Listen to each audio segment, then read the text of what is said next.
Narration narration কত প্রকার?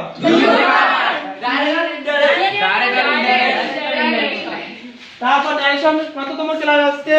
তৃতীয়তম। তারপর ন্যারেশন কি কি শিখছি আমরা? ন্যারেশন কত প্রকার সেটা শিখেছি, ন্যারেশনের ব্যবহার শিখেছি। আমরা কি কি করতে হয়? স্যার রিপোর্ট রেকর্ড করে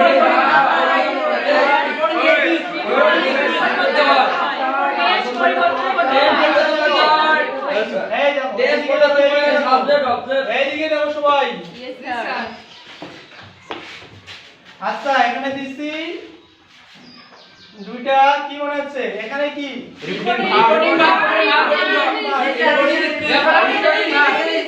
এইটাকে কি বলা হয়?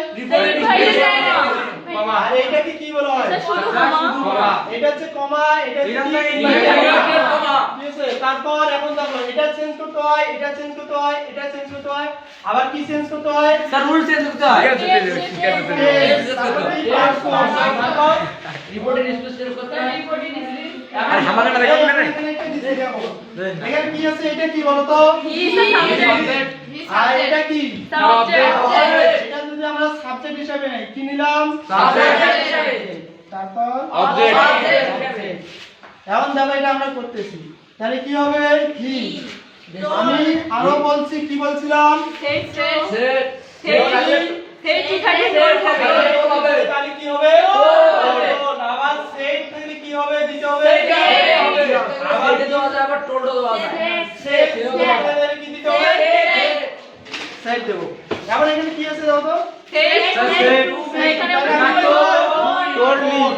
তারপর কি আছে? মি। কি হবে? স্যার আইএল ইয়ে হবে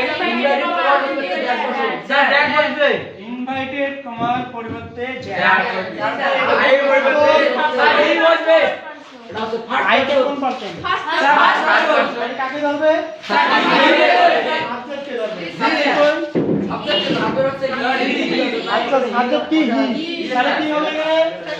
কি হবে আচ্ছা এবার দেখো এটা কোন টেন্সে আছে বলো তো? প্রেজেন্ট ইনডিফিনিট টেন্স আছে। কি tense? Present indefinite tense.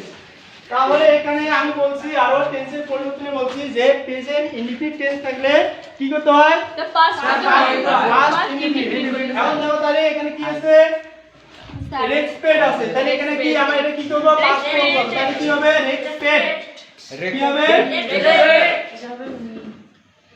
ED দিলাম। এখন এখানে কি আছে বলতো? এটা কোন পারসন? কোন পারসন? সেকেন্ড তাহলে কাকে ধরবে? কিউ ধরবে অবজেক্টে। অবজেক্ট এখানে কি? মি।